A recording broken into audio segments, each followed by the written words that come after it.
On se connecte au marché.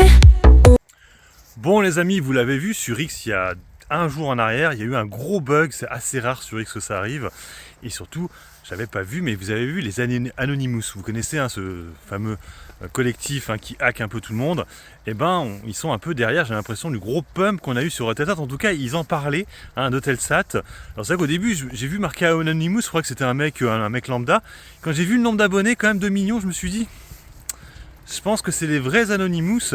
Et vous le voyez, donc en fait, ils détestent Elon Musk, c'est clair et net, on le voit, ils mettent fuck Elon.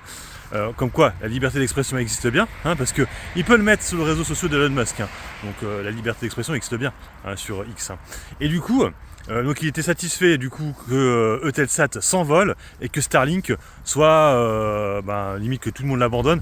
C'est un peu ce qu'on entend depuis quelques temps, que tout le monde va abandonner Starlink. Moi j'y crois pas trop quand même.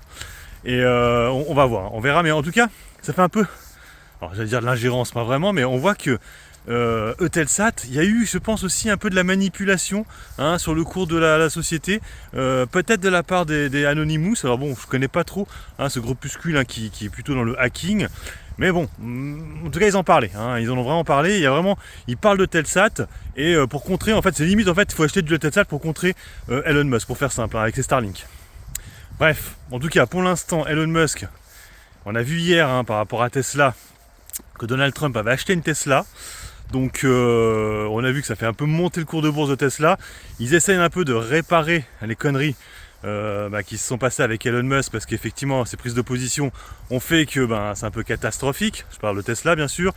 Concernant Trump, on a vu que les droits de douane aussi ont été revus à la baisse par rapport au Canada et au Mexique.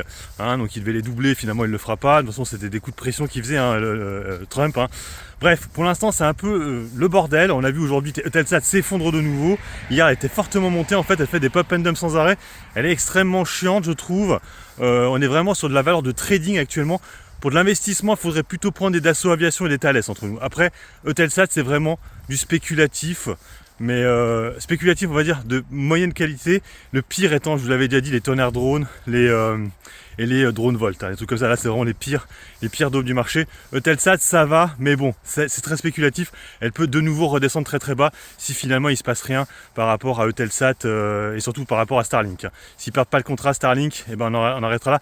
En plus, on en est de plus en plus à parler de la fin de la guerre. Et peut-être que finalement, ils vont négocier pour garder les satellites Starlink, ça se trouve. Donc attention à ça, parce que là, tout le monde pense que ça va changer. Ça se trouve, ça va rester comme c'était. Donc wait and see, comme on dit. Voilà. Je fais le point. Donc aujourd'hui, le CAC 40 remonte assez fortement avec la possibilité de fin de guerre, alors que Emmanuel Macron veut réarmer à fond l'Europe. Allez, sur ce, je vous laisse. Bon investissement. Bon trade. Ciao, ciao.